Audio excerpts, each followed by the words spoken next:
இனிமையான நண்பர்களே, அன்புள்ளம் கொண்ட சொந்தங்களே, அனைவருக்கும் வணக்கம். இன்று காலை முதல் உலகமெங்கும் வெளியிடப்பட்ட ரிலீஸ் செய்யப்பட்ட ஸ்டாலின் அதானியினுடைய சந்திப்பு. மின்சார பேர ஊழலில் தமிழ்நாடு இன்றைக்கு சிக்கி தவித்துக் கொண்டிருக்கிறது.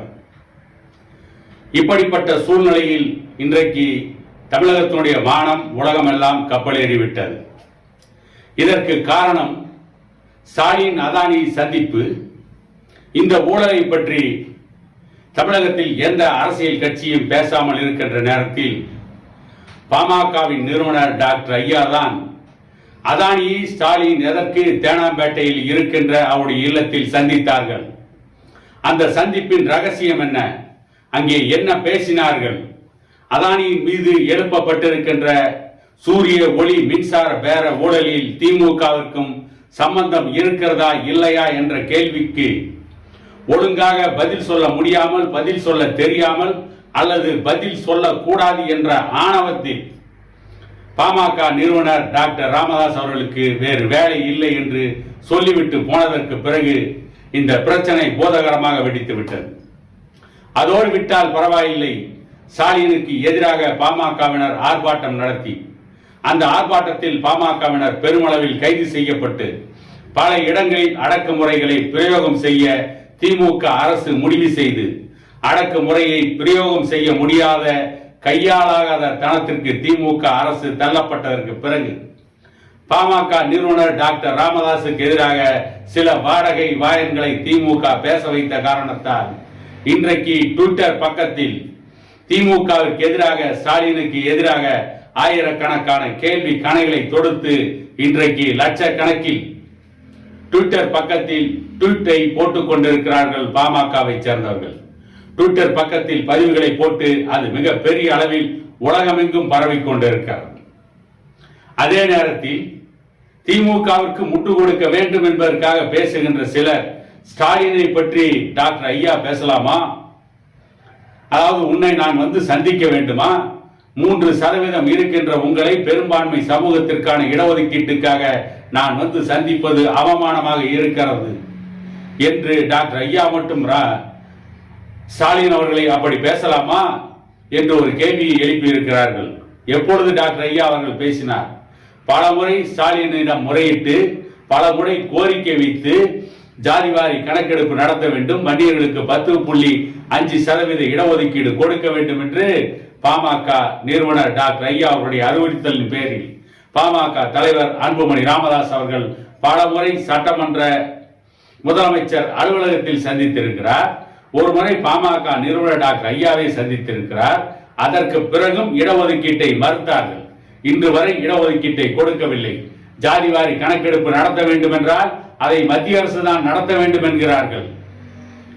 ஆனால் மின்சார பேர ஊழல் என்றால் மத்திய அரசோடு இணக்கமாக இருக்கின்ற, நரேந்திர மோடிக்கு நெருக்கமாக இருக்கின்ற அதானியோடு ரகசிய கூட்டணி வைக்கிறார்கள், கள்ளத்தனமான உறவு வைக்கிறார்கள். இவையெல்லாம் எதற்காக? இவர்கள் பெரிய அளவில் கொள்ளையடிப்பதற்காக.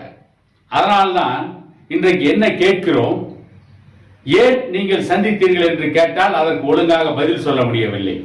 ஏன் ஜாதிவாரி கணக்கெடுப்பு நடத்தவில்லை என்று டாக்டர் ஐயா ஸ்டாலினை பார்த்து கேட்டதை இன்றைக்கு பெரிய அளவில் பேசுகிறார்களே. இத்தனை முறை டாக்டர் ஐயா அவர்கள் முறையிட்டு இருக்கிறார், கோரிக்கை வைத்திருக்கிறார், ஜாதிவாரி கணக்கெடுப்பு நடத்துங்கள், வன்னியர்களுக்கு 10.5% இடஒதுக்கீட்டை கொடுங்கள் என்று பல முறை கோரிக்கை வைத்தும் அதை கண்டும் காணாமல் பிடித்து வைத்த பிள்ளையாரை போல அமர்ந்திருக்கின்ற ஸ்டாலினை பாமக நிறுவனர் டாக்டர் ஐயா வேறு எப்படி பேசுவார்? இந்த உண்மை கூட தெரியாமல் இன்றைக்கு ஸ்டாலினுக்கு ஒரு சிலர் முட்டு கொடுத்து கொண்டிருக்கிறார்கள். ஆனால் இந்த அதானியுடைய மின்சார பேர ஊழல் விவகாரம், அது சம்பந்தமாக ஸ்டாலினை அதானி சந்தித்தது. அதானியுடைய நிறுவனத்துடன் திமுக அரசு ஒப்பந்தம் போட்டிருக்கிறதா இல்லையா என்ற கேள்விக்கெல்லாம் பதில் சொல்லாமல் மௌனம் காக்கிறார்கள். அப்படி என்றால் என்ன அர்த்தம்? மௌனம் சம்மதத்திற்கு அடையாளம் என்ற அர்த்தமா? இன்றைக்கு மின்சார கட்டணம் பல மடங்கு உயர்த்தப்பட்டு இருக்கிறது. மின்சார கட்டணம் கட்ட முடியாமல் பல நடுத்தர குடும்பங்கள் தடுமாறி கொண்டிருக்கிறது. இந்த மின்சார கட்டண உயர்வுக்கு காரணம் அதானிக்கும் தமிழ்நாட்டை ஆளுகின்ற திமுக அரசுக்கும் இருக்கின்ற ரகசிய உறவு என்பது இன்றைக்கு அம்பலப்பட்டு போயிருப்பதால் பாமகவை சார்ந்தவர்கள் இன்றைக்கு ட்விட்டர் பக்கங்களில் அதிகமான பதிவுகளை போட்டு பாமகவை சார்ந்தவர்கள் இன்றைக்கு ட்விட்டர் பக்கங்களில் ஸ்டாலினுக்கு எதிரான பதிவுகளை போட்டு இன்றைக்கு ட்விட்டர் பக்கத்தை பரபரப்பாக்கி இருக்கிறார்கள். இந்த பரபரப்புக்கு மத்தியிலும் கூட பாமகவுடைய நிறுவனர் டாக்டர் ஐயா அவர்கள் நேற்று சென்னைக்கு வந்த பொழுது ஸ்டாலினுக்கு இருக்கின்ற நாண ஒளி வேறு யாருக்கும் கிடையாது என்று மிகவும் மோசமாக கிண்டல் அடித்திருக்கிறார். அவ்வளவு நக்கலாக பதில் சொல்லி இருக்கிறார். இந்த அவமானம் ஸ்டாலினுக்கு தேவையா? அவர் கேட்டவுடன் அதானியை எதற்கு சந்தித்தோம், அல்லது அதானியை மரியாதை நிமித்தமாக சந்தித்தோம், அல்லது அதானியோடு சில பேச்சுவார்த்தை நடத்தினோம் என்று சொல்லி இருந்தால் பிரச்சனையே முடிந்து விட்டது.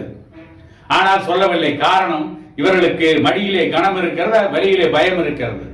அதானியோடு இவர்கள் நடத்திய பேரம் வெளியே வந்துவிட்டது என்ற ஆத்திரத்தில், ஆத்திரக்காரனுக்கு புத்தி மட்டு என்று சொல்வார்களே, அதை போல இன்றைக்கு ஸ்டாலின் மாட்டிக்கொண்டு விழித்துக் கொண்டிருக்கிறார். அதானியை ஸ்டாலினுடைய மருமகன் சபரீசன் சந்தித்த செய்திகள் எல்லாம் இன்றைக்கு ஊடகங்களில் வெளியாகி கொண்டிருக்கிறது. பாமக நிறுவனர் டாக்டர் ஐயாவின் கேள்விக்கு பதில் சொல்லி இருந்தால், நேர்மையாக ஜனநாயக அடிப்படையில் பதில் சொல்லி இருந்தால் இன்றைக்கு இந்த பிரச்சனை இந்த அளவுக்கு பூதகரமாக வெடித்திருக்காது. ஆனால் திட்டமிட்டு வேண்டுமென்றே பாமக நிறுவனர் டாக்டர் ஐயாவை அவதூறாக பேசியதன் விளைவு இன்றைக்கு ஆப்பசைத்த குரங்காக முதலமைச்சர் ஸ்டாலின் இருக்கிறார். வசமாக சிக்கிக் கொண்டிருக்கிறார். இன்றைக்கு திமுக அரசின் நிலை புலிவால் பிடித்த கதையாகிவிட்டது. கலைஞர் கருணாநிதி மீது வந்த ஊழல் குற்றச்சாட்டுகளுக்கு சர்க்காரியா கமிஷன், பால் கமிஷன், ரே கமிஷன் என்று இந்தியாவிலேதான் விசாரணை கமிஷனை இந்திரா காந்தி அமைத்தார். அதிலிருந்து தப்பிப்பதற்காக இந்திரா காந்தியிடம் சரணடைந்தார் அன்றைய திமுகவின் தலைவர் கலைஞர் கருணாநிதி அவர்கள். ஆனால் அவருடைய பிள்ளை ஸ்டாலின் கருணாநிதியை விட பலபடி முன்னேறி அமெரிக்க நீதிமன்றத்தில் வழக்கை சந்திக்கின்ற அளவிற்கு ஆளாகி இருக்கிறார். அதானியின் மீது அமெரிக்க நீதிமன்றத்தில் வழக்கு பதிவு செய்யப்பட்டிருக்கிறது.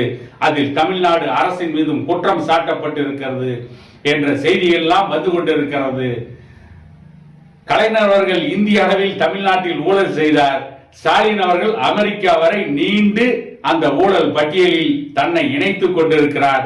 இந்த ஒரு விஷயத்தில் கலைஞரை போல பேசுகின்ற பேச்சாற்றல் இல்லை, கலைஞரை போன்ற எழுத்தாற்றல் இல்லை, கலைஞரை போன்ற த பிரசன்ஸ் ஆஃப் மைண்ட், சமயோசித புத்தி ஸ்டாலினுக்கு இல்லை என்பது அப்பளுக்கு இல்லாமல் நிரூபிக்கப்பட்ட உண்மை.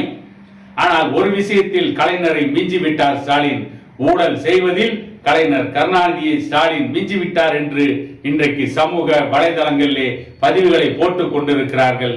இந்த அவமானம் ஸ்டாலினுக்கு தேவையா என கேட்டுக்கொண்டு இன்னொரு காணொலியில் உங்களை சந்திக்கும் வரை உங்களிடமிருந்து விடைபெறுவது உங்கள் எடப்பாடி துரைசாமி.